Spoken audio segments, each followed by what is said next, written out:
All right, welcome back. This is Dino Delano, and I'll be talking about Kundalini again today. This is one of several videos that I have posted, but this one I really want to get into what is the long-term results of Kundalini. In other words, where does it bring you to? Certainly 35 years ago, I could have never talked about this because I didn't know. I was beginning, I was into it, so on. But I didn't really understand at that time what it evolved one into. At this point, I can talk about that. Not only that, I can give you a sense of what is coming up. In other words, it is a never-ending process, so it is continually bringing us to another point of experience. By the way, if you haven't seen it, see the Avatar movie. And the reason I'm mentioning that is that in the movie, one of the lines that is said, I should say, by the shaman is that we will see if we can bring you sane. In other words, we'll work a process in a way that it will see if we can bring you to a point of sanity. It also touches on that interconnection with all of life. And the reason I'm touching on this is that from a metaphorical point of view, the movie really points out that we are integrated, interconnected with all of life. One of the major processes of Kundalini is to help you to reconnect that understanding, not just in belief, but also in literal experience, so that you know beyond a shadow of a doubt that you are connected to the heart of life, to the center. All right. Kundalini is part of the evolution in consciousness. You might say that Kundalini is a tool of evolution.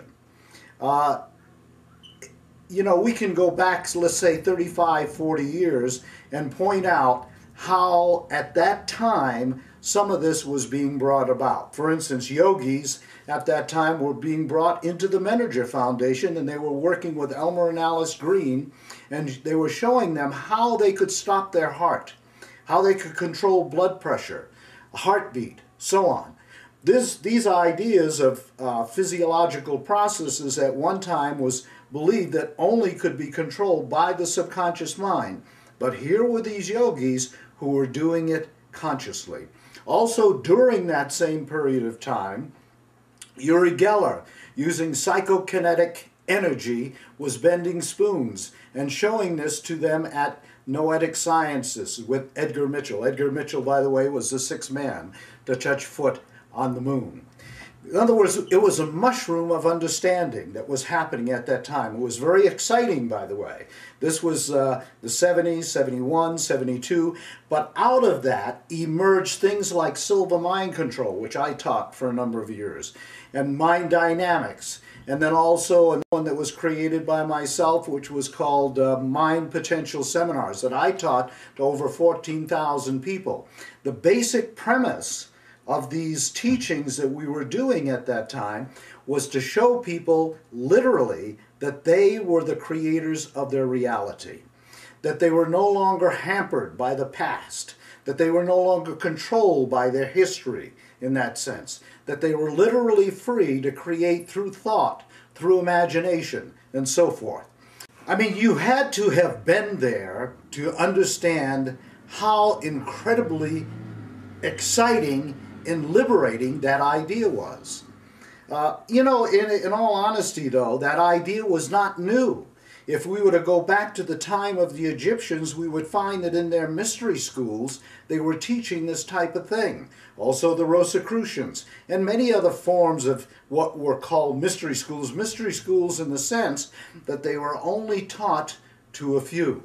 But here it was that these ideas were now being taught to anyone who wanted this kind of understanding.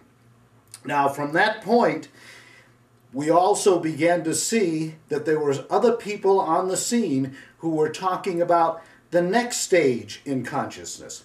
Now, let's think of it this way when we say stages of consciousness. In other words, we started at a point where we're basically ruled by our beliefs, by our emotions, by emotionally backed demands, etc., so on, and then we begin to move to a state of some liberation where we begin to see that through imagination, thought, etc., so on, that we can create our reality.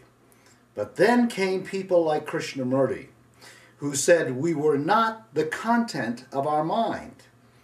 Now we have to think about that a little bit. In other words, we are not the belief systems, we are not the emotionally backed ideas or conditionings or fears that have been promulgated by government, by religion, so on. We are not the thoughts in our mind. We are something more than that. Now, if we begin to perceive that, because that is now what is being talked about, that is all what it now is being said by a number of teachers on the scene, including myself. When we begin to perceive that we can now go beyond thought, that tells us, that experience puts us in a place where we are no longer controlled by history, where history is no longer the premise of our actions in the present. A good way maybe of saying that is that one of our major responses to the fears that we have, to the fears that we see coming from other nations around the world, is war. That process of war, of course, creates an ever-ending cycle of creating terrorists, and terrorists, of course, create more war, so we constantly are creating an ever-ending cycle of the same and never actually solving the problem. But that is really just one of many things that go on within our own consciousness, within our own belief system. So we are now at the point of where we are moving into the next stage of awareness, the next stage of consciousness. Kundalini, in that sense, is the igniter. It is the fire within us that opens us up. In that sense, it moves us from 110 volts of electricity to 320 volts of electricity. It is like taking more energy and putting it into a light bulb. In other words, we have a brighter light. In that sense, within the human organism, we have a greater sense of awareness. With more awareness, we are able to perceive and respond to reality from a very different level of consciousness that we could call discrimination. No longer ruled by black and white ideas, no longer ruled by right and wrong. We can now respond to what is actually happening in the present moment rather than using history, rather than using emotionally backed demands in order to respond. There are other things that happen out of this process.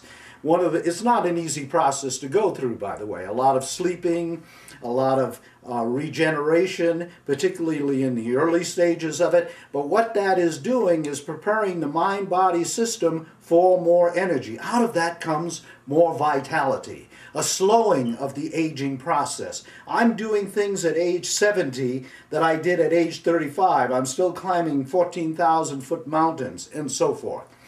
It also brings us to a point where we are no longer ruled by our personal past history.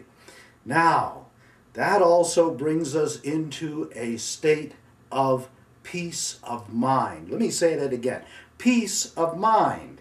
Because what generates worry and stress and all of these other things that goes on within us that creates numerous physiological problems is the thoughts within our consciousness. When we no longer identify with those ideas, with those beliefs and thoughts, we move into a state of peace of mind. Maybe another word that we could use is homeostasis. In other words, we are at a place of balance. All right, I'm running low on time here now, and I want to conclude this. But also see, by the way, see the movie Avatar. I mean, really is a good insight into this in some way. Also, take a look. Go to coolzenhealing.com and take a look at the book, A Seeker's Journal. A Seeker's Journal is an authentic experience in the opening of the Kundalini process. All right, I'll be with you again sometime in the future, but take care. Good to have been with you again. Dino Delano.